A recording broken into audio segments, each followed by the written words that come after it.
Hello, ladies and gentlemen, and welcome. We have a very, very special guest star today, Mr. Steven Gavrielatos. Welcome, Steven. Thank you for having me. You are, after all, of course, but of course, no, I'm the one who appreciates it here. I have to say, you are, after all, the king of the fragrance world. Without a doubt. Thank you very much. That means a lot to me. Unparalleled. Thank you. And I appreciate your being here. That means a lot to me. Well, that actually does mean a lot to me coming from you. You're very sweet. Because I know you have a vast, extensive knowledge in the field of incense and incense making and the different resins, and it's a pleasure for you to show me this hospitality by inviting me into your home and allowing me to be in this video. Well, I thank you so much, and that's very, very sweet of you to say. And speaking of sweet, it seems like we have quite a few interesting ingredients to talk about today, and we have them printed for you so that you can, get a look at the word and how it's spelled. And a lot of these ingredients, I think, are the chief, can we say, natural ingredients of many perfumes. Is that correct, Steven? Yes, I would agree with that. A lot of these ingredients have naturally occurring chemistry that is then extracted from the primary source, and it is used in a lot of perfumes. Actually, many more than you would expect in today's society. So even though some of these ingredients might sound uncommon, their likelihood of being present in the cosmetic products that you own in your own home is common. Wow. And because I've been privileged and honored to have a lot of private conversations with Steven about some of these ingredients, I thought it would be nice to share these ideas with you, the home audience on YouTube, and so that you can kind of get an inside peek into the manufacture of some of these fragrance products and what their constituents are. Yeah. And I thought that would be really cool. And I could think of no one better than yourself. Thank you. It's really interesting. It's just so interesting that we both wound up at the same school where we both work, and we're both heavily into fragrance and the fragrance industry. Steven being so much more of a master than I, and I learned so much from him, actually. So I'm really thrilled to be able to, for me, review some of these materials with you, and for our home audience, maybe you're getting to learn about some of these things for the first time. All right, so I'd like to start by asking, Steven, some of these ingredients are distilled into their essential oil or volatile oil elements, and they're used in eau de parfum, as you would say, is that correct? Yeah. Perfumes, or are they also used as a basis of colognes and eau de toilettes as well?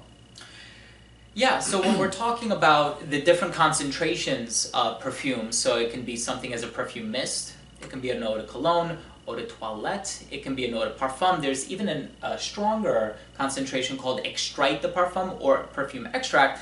And then of course you have the perfume oil, which often does not include any sort of alcohol. Now the probability of you finding some of these ingredients in an eau de toilette is just as good of you finding them in an eau de parfum or an extrait de parfum. So the fragrance concentration is characterized by the amount of aroma molecules that are found in that composition. So when we're looking at like a perfume mist, I almost want to create the analogy of like a beer. A beer has like 3% alcohol. Well, this has a 3% concentration of aromatic compounds. If you're looking at an eau de toilette, that's somewhere between 5 and 10. It really all depends on the brand. If you're looking at an eau de parfum, that could be between 10 and 20 or 15 and 20, whereas an extrait de parfum could be 30 or even 40. So there are some fragrances out there, companies like Hermes, Narciso Rodriguez, that make an eau de toilette and an eau de parfum counterpart. Another one is Guerlain. They have a fragrance named Shalimar. That's my favorite. Yeah. That's really my best cousin. Like a sister to me wears that, and I absolutely adore that fragrance. And to me, I think of that as her signature fragrance. Yeah, absolutely. Yeah. It's funny because you're bringing me back now. I'm getting a flashback and a very nice, warm, nostalgic feeling, because my sophomore biology teacher, when I was a high school student, did teach us about, she called them smell molecules, and I think you just mentioned aroma molecules. Yeah. And so now I know that it's something actually real. Yeah. Not that I thought it was fake, but yeah. Wow. And she said that that's how scent travels through the air, via smell molecules. Absolutely. And so this is really true. Yeah, absolutely, of course. Wow, that's amazing. That's really, truly amazing. Okay, so we have, I think our first can we say, resin. And most of these are resins. Yes. And resins are sort of the lifeblood of a tree. I just recently did some research on resins, and I use them resin can be used synonymously with sap, but actually they're two different, shall we say, liquids of a tree. Yeah, that's right. Yeah. The resin is closer to the bark and the surface, and sap is basically a combination of sugar and water, which is kind of deeper into the cut of the tree. Yeah. So the first one is frankincense. Yep. I'll show that to the camera. Sure. Here we go. Frankincense. Also called olibanum.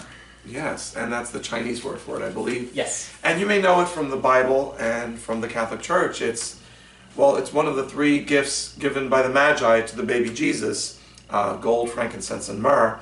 And it is currently still used in the Catholic Church in benedictions, funerals, and a version of it, shall we say, is used in the Greek Orthodox Church. Yes, and that is called? Levani. Levani is the name given by the Greeks to incense, but from what I'm given to understand, it's also a method for lighting incense, right? That involves the use of, I guess, cones, or is it just crumbles from the resin that have solidified and hardened up, and you drop it on top of the charcoal briquette? And I've come to know it also as frankincense, dipped in flower or floral oils. Yeah. And then a kind of baby powder is added to finish it off and keep it from caking or gumming up. Yeah. Actually. And I think of, tell me if I'm wrong, I think of Levani as being kind of the Greek word for incense, much like agarbatti is the Indian word for incense. Absolutely right. Couldn't have said it better myself. Thank you so much. Coming from me, that's quite a So lot. Talking maybe a little bit about the way that it smells. Yeah, right? sure, Because I please. think we're all familiar with incense, and I think we have a proclivity of equating incense to a smoky smell. And I think that that's not always necessarily the case. And behind the scenes, we were talking about the smell that emanates from the frankincense resin when you're smelling it dry. What I mean to say by that is before you have lit it. And I think we would both agree that it has this sort of lemony pine smell. Right. And it is found in a lot of perfumes. Probably the most notable usage of it is in a perfume called Cardinal, believe it or not, by a company called Healy, and that has a very concentrated note of frankincense in it. There's also another one by a company called Montal. It's a French company, and the fragrance is called Full Incense, and that utilizes, I think, a variation. How appropriate. Yeah, right? And that has both frankincense and myrrh, to my knowledge, if I'm not mistaken. But would you agree that it has like a pine smell? After all, it's related to pine, isn't it? Yeah. I don't know actually if it's from a coniferous tree, per se, but you're right. It does have a balsamic kind of piney type smell. I think it's kind of orangey, lemony.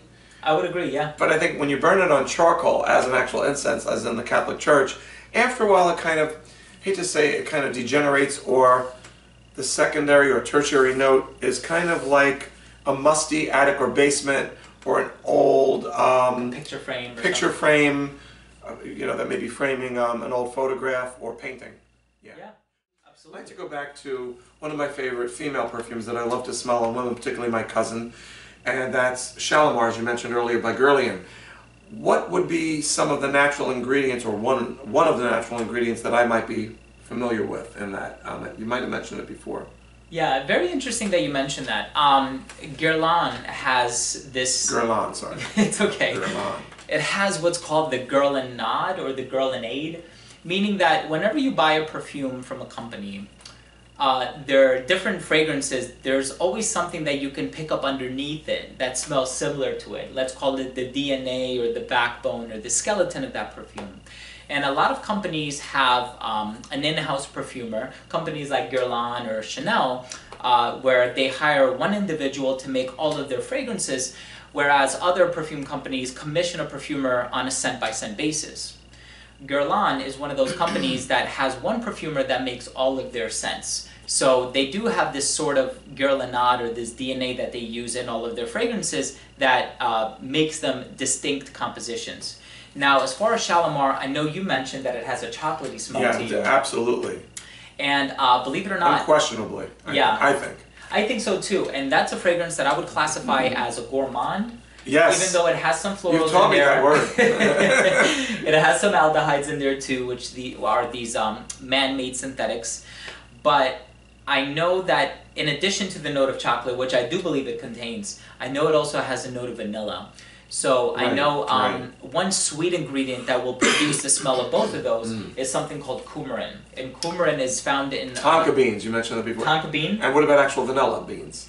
And I don't know if coumarin is found in vanilla, it might be. Okay. But I know it's also found in a variety of cinnamon known as cassia cinnamon. Yes. And believe it or not, 90 to 95 of all perfumes contain the note of coumarin. Just because it is such a commonly naturally occurring scent molecule. That really is fascinating. And so I think if we were to go back to the question, what is an ingredient that you can pick up in the perfume Shalimar? I believe there is a little bit of coumarin. Oh, okay. I believe there Which might is also, a natural there's definitely oil. vanillin in there. Okay. But I don't know how much of it would be synthetic and how much of it would be natural. Gotcha. No frankincense. There may very well be frankincense in Shalimar. Okay. Yeah, there might be frankincense in Shalimar. I would say maybe 90% of it is synthetic, 10% of it is natural. Usually I like to think of the analogy of the Christmas tree, whereas the natural ingredients are the Christmas tree, they provide the infrastructure, the basis, the foundation, and then you have, of course, the garland and the ornaments and the star on top. It's a great analogy. I really like that. It's a great metaphor, yeah. Thank you, I appreciate it. Now, of course, that's not to say that if a fragrance contains synthetic ingredients, it's not as good as a fragrance that contains natural ingredients, believe it or not. Synthetic ingredients are less likely to produce an allergic reaction. There is a very famous perfume critic by the name of Chandler Burr who would argue that because art imitates reality and synthetics are the imitation, then synthetics constitute more as art than natural ingredients do. I remember you mentioning that recently in a private conversation, and I'm really lucky to be able to have these private conversations with Steven because I've learned so much. And I've learned just as much from him. You're very sweet. Sorry to interrupt. You're very sweet anytime. And so I just wanted to make sure that our YouTube audience is privy to that and gets to partake and learn from, such knowledge as well. Well, I thank you very much, Steven. I'm looking forward. Having me, Louis. Thank you for being here, and I really look forward to the next video. Thank you. As do I. As do I.